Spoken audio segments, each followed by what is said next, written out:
Tepuk tangan dong, tepuk tangan lo buat kenal.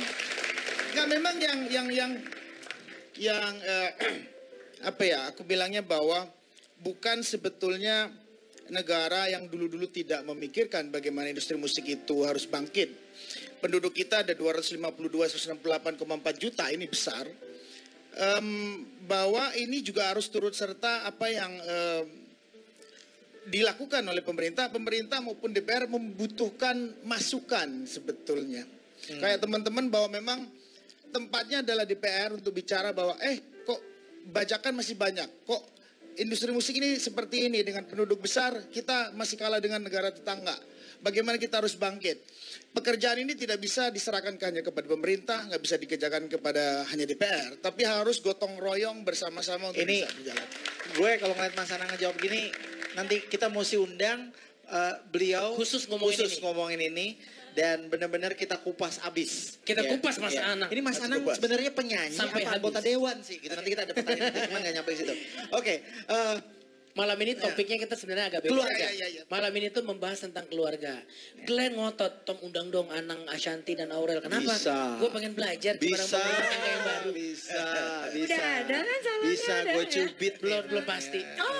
Bisa. Belum publish. Belum go public. Sahamnya masih internal. Ya, silakan lu bertanya. Nah, jadi Mas Anang ini sebenarnya pertanyaannya mungkin agak sensitif, kalau terlalu pribadi ya bisa boleh nggak dijawab. Tapi kalau bisa dijawab, kalau nggak honor transfer nggak turun. Jadi pasti nggak gampang kan? Kita ngeliat semua orang tahu nih gimana Aurel itu sangat dekat dengan Mama Ashanti. Dekat banget. Baju aja sama nih. Ini biar murah sebenarnya beli bahan kiloan ya. Biar murah. Tahu aja. Sama, saya tukang jahit soalnya. Jahit apa? Jahit orang. Saya jahit orang. Jadi operasi hidung sama mata sama pipi lebih murah ya. Hei, fokus. Oh iya. Jadi fokus. Pasti ini kan mungkin pertanyaan pertama buat Aurel dulu deh. Apa sih yang membuat kayak mudah banget gitu. Nggak kayak cerita-cerita dongeng. Kalau di dongeng ibu. Iya, ibu. Tanduk gitu. Ibu apa istilahnya? Bukan. Itu bahasa kurang Ibu berpendidikan. sambung. Ibu sambung. Yang berpendidikan ibu sambung. Oh, ibu sambung. Kan hubungan antara anak dengan ibu sambung tuh nggak, kalau ditiup dongeng-dongeng wah berat gitu. Ternyata enggak. Iya. Nah mungkin Aurel bisa cerita nih. Emang sebenarnya aku juga taunya kan kayak gitu ya Om. Cuman pas Om. Terus panggilnya apa ya? Udahlah. Eyang. Udah. Silakan Dek Aurel.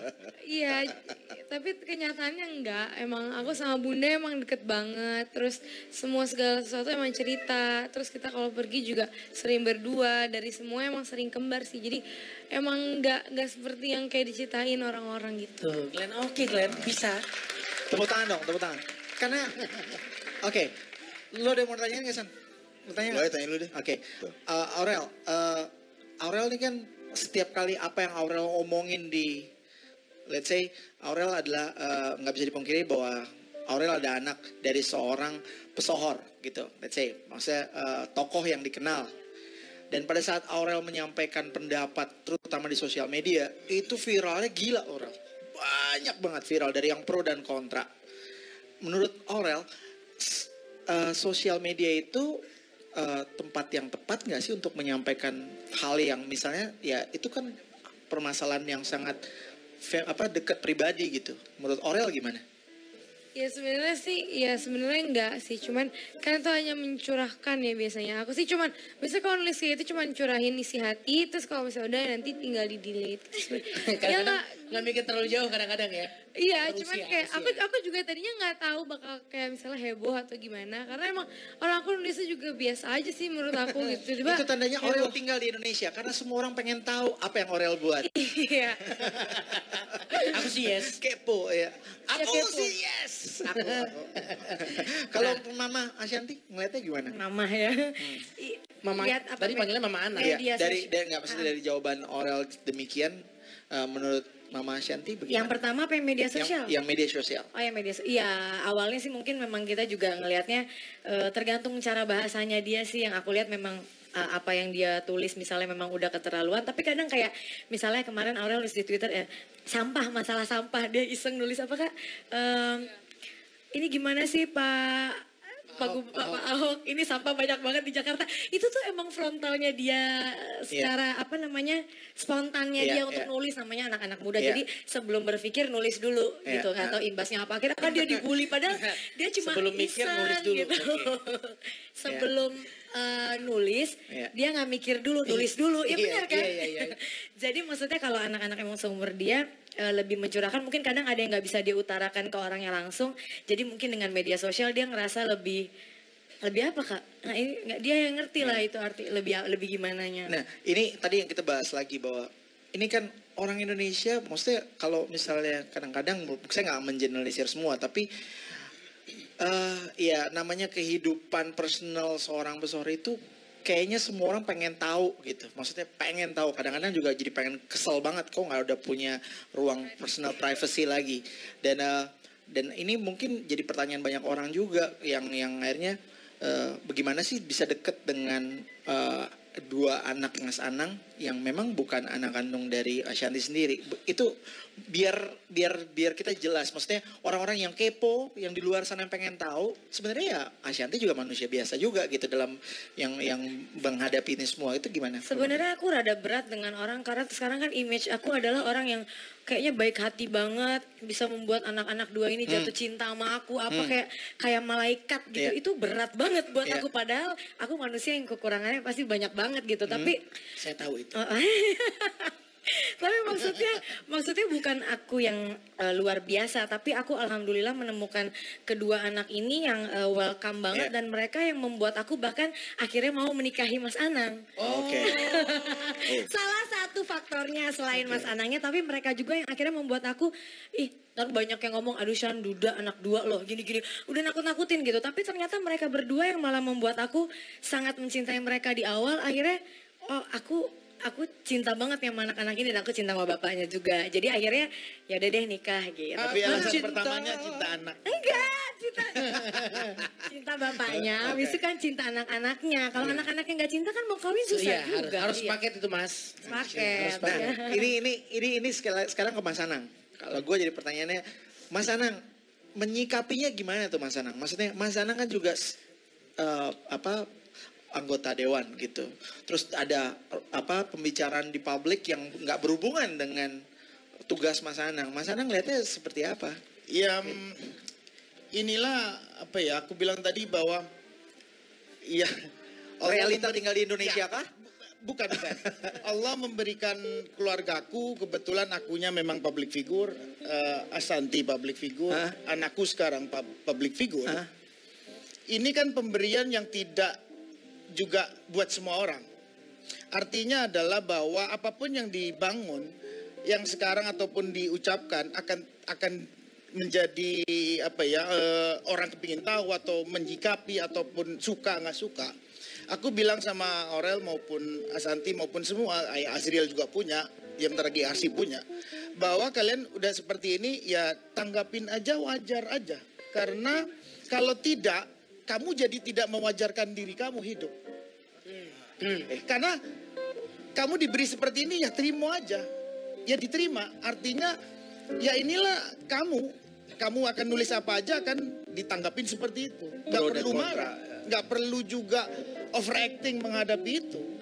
Cuman yang aku selalu bilang bahwa aku sangat tidak percaya bahwa kalau di sosial media dilakukan oleh orang Indonesia itu dengan bahasa-bahasa yang kasar. Aku nggak percaya itu orang Indonesia. Nggak percaya. Itu aku selalu bilang. Aku bilang sama orang itu supaya pendatang pasti ya. Ya. Itu pendatang dari Australia misalnya. Karena aku selalu bilang sama Aurel bahwa kamu harus mempergunakan sosial media ini sebaik mungkin. Niat kamu harus baik. Kalau orang lain menanggapi buruk, udahlah, terima saja. Karena nggak bisa diomongin. Karena banyak orang yang bikin fake account. Ya, aku bilang betul. itu kan tidak gentleman. Orang Indonesia adalah orang yang gentleman. Makanya aku bilang, kalau kita bicara itu, bahwa yang seperti itu bukan orang Indonesia.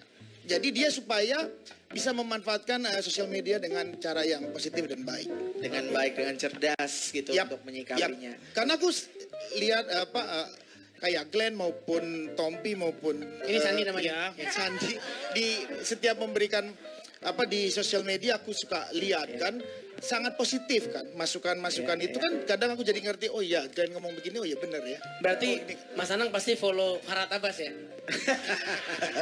Coba lo baca tuh ada. Oh ya, ngomong-ngomong tentang sosial media ada tweet. Oke, kita lihat apa Twitternya. Bisa ditayangkan. Oke. Baca. Dari Gin Herlina. Nah ini mudah-mudahan juga bukan fake account.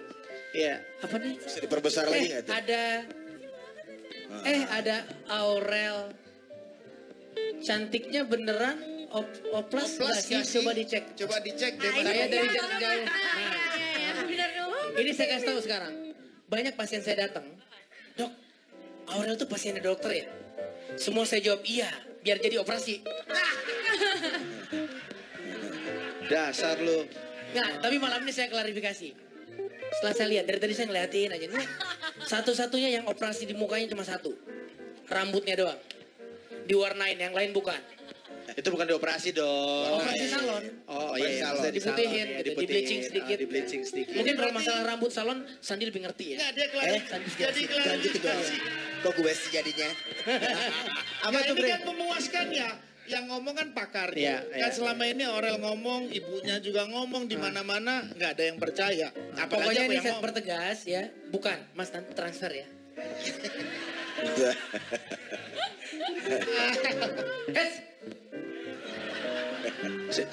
Nah jadi jelas bahwasanya ini memang jadi pernah salah satu infotainment juga wawancara saya bilang toh pun iya bukan tempatnya saya untuk menjawab karena itu kan rahasia profesi. Nah tapi terlepas dari itu karena saya nggak pernah ketemu langsung waktu itu saya jawab yang saya lihat sih rasanya bukan gitu. Tapi harus dilihat bahwasanya anak umur segini kan masih pertumbuhan ya. Jadi perkembangan itu bisa drastis perubahannya. Dari yang gemuk jadi kurus, dari yang iya kan? Biasa gitu ya. Itu Mas Anang, gue belum bahas nih. Gak bisa. Kalau Mas Anang pasti tengah-tengah. Terus. Mas Anang tengah-tengah. Sandi cakep banget nih kecilnya nih.